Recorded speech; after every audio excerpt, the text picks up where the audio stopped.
Windfall ending explained. This extremely tense crime thriller was an interesting ride with a real twist at the end. But what does it mean and why did it happen? Well, let's find out. Here is Windfall ending explained. Just to let you know, this video will contain spoilers. Well, there was a twist I certainly did not see coming, nor did it feel like it was going to be set up.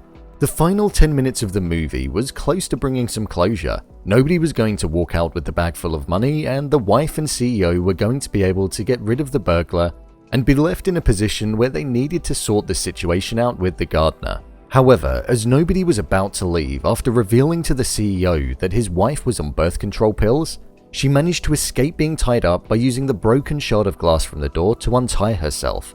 Then, when nobody's back was turned, she bludgeoned him with an ornament and murdered him. After this, she then went into the other room where her husband was tied up and then killed him too, before walking out of the front door and leaving the crime scene behind her, after letting out an extreme exhale and sigh of relief. So how did we end up in that position? Well, as the movie goes on, we learn a few things about the CEO and his wife's relationship. We know that he's cheated on her in the past due to the fact that he refers to Debbie. We know that she feels trapped inside of the relationship as we see her express on the evening where she tries to get close to the burglar, and we know that she desperately doesn't want to have children with him or be in the marriage with him anymore, but she's trapped. If she leaves him, she won't have the luxurious life that she lives at the moment, as they signed a prenup prior to the wedding, meaning she would leave with nothing. But she doesn't strike me as the character that would let that hold her back. We know that the CEO is an extremely controlling person who doesn't put his wife first, yet wants to have a child with her and is unaware of all of the feelings that she has inside of her head. The tension rises between the couple on multiple occasions throughout the movie, and they get into small bicker-type arguments where she snaps at him for doing something that she doesn't agree with or puts her in danger. This escalates throughout the runtime, and there are two moments where I feel she makes the decision on what to do. We have the moment where she steps out to collect the money and you see the idea pop into her head. The idea of being able to leave with the cash and start her own life. I sense that although trapped inside the holiday home at gunpoint, it was actually the most free that she probably felt in her entire relationship from a mental perspective. She didn't have to answer to her husband and could speak freely, something that it feels like she doesn't get to do.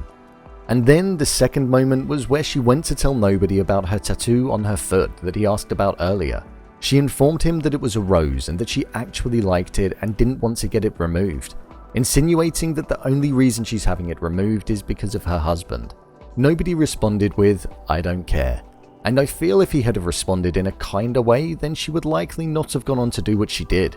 I think his response cemented the feelings that she'd had about her whole marriage and brought to life how she's treated. A complete disregard to what she thinks and feels. And for nobody, he was the first to bear the brunt of that pent-up anger and desire to leave the relationship, and the fight back that she'd had burning up inside of her. Once that was done, she then went in to kill her husband, so that she could truly be free from the relationship and there'd be no way of him having his control over her. Even if she does get caught for the murder and go to prison, she'll likely still feel free from the shackles of him, which in her mind is more valuable than being a prisoner to the CEO in their marriage.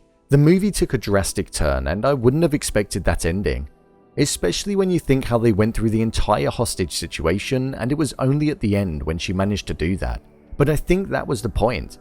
There were more occasions in the runtime where it was what you'd call more justified for her to do what she did, but it was only at the end of the movie where she felt like a life back to normality was quite close, and would be arriving as soon as nobody walked out of the door. And it soon became a place where she didn't want to return, so she had to take drastic measures. Overall, I think this movie was okay. I enjoyed the tone, style of movie, way it was shot, score, and throwback to the old style crime thriller movie style. But there was something about it that just didn't quite land. I think it was the abruptness of the ending and also the beginning of the movie that felt a little stale and dry in terms of delivery.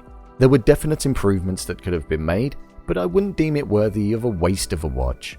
So, there you have it. What did you think of this movie? Leave a comment down below, and don't forget to subscribe. I'll see you next time.